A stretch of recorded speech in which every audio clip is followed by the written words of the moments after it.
In this league, when you have so many people digging into the film and they're watching, they're studying, when you can put in a little wrinkle that they haven't seen before, it's really hard to stop. So you put a few of those wrinkles in every week, it'll give you an edge in a close game like that. And I thought that was a play. As soon as I saw it, I was like, damn, just smiled, because like that's a good play and it's hard to stop when it's executed the right way.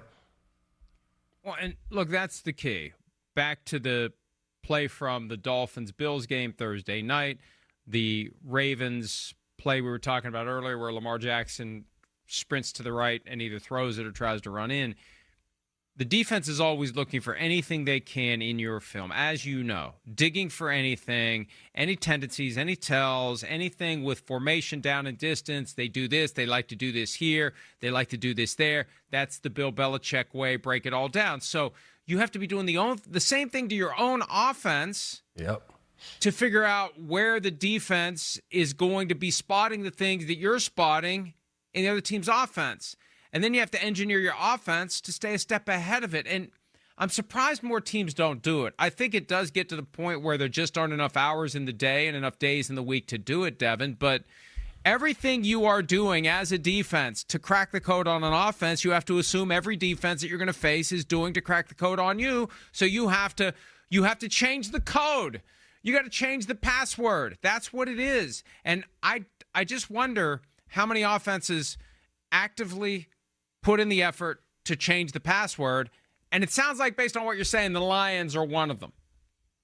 Yeah, and I think that's what the good coordinators do. Like when we talk about these guys throughout the NFL, a lot of times we fall in love with like the special plays they run.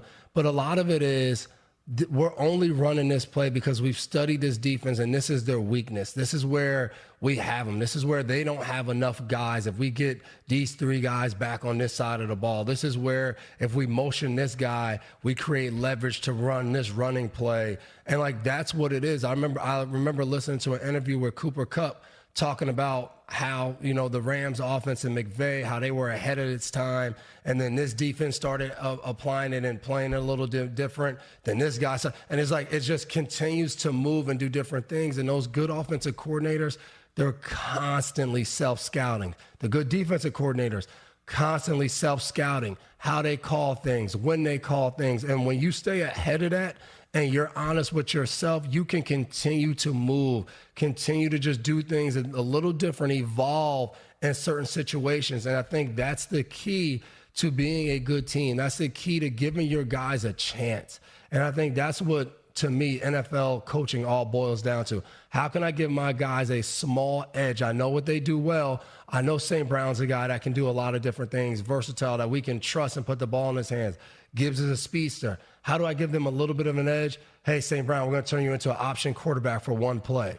And then what does he do? He gets out there, gets the ball, nice flip, nice and easy back to Gibbs. Like, that's the key of knowing your guys, where to put them, how to create that small edge. And again, we continue to talk about the Ravens have all of this talent, and then you get down to it and you look and you play against the Detroit Lions team, 8 different coaches in there, all of these things. But they were ready to go from beginning to end. That was a big game for them, feeling like they needed to go on the road and beat a team that, you said it, embarrassed them 2 years ago, and a lot of the same guys still there. They felt like they played with that chip all game. Hi, it's Mike Florio. Thanks for watching PFT on YouTube. Hit subscribe for the latest news and analysis from Pro Football Talk.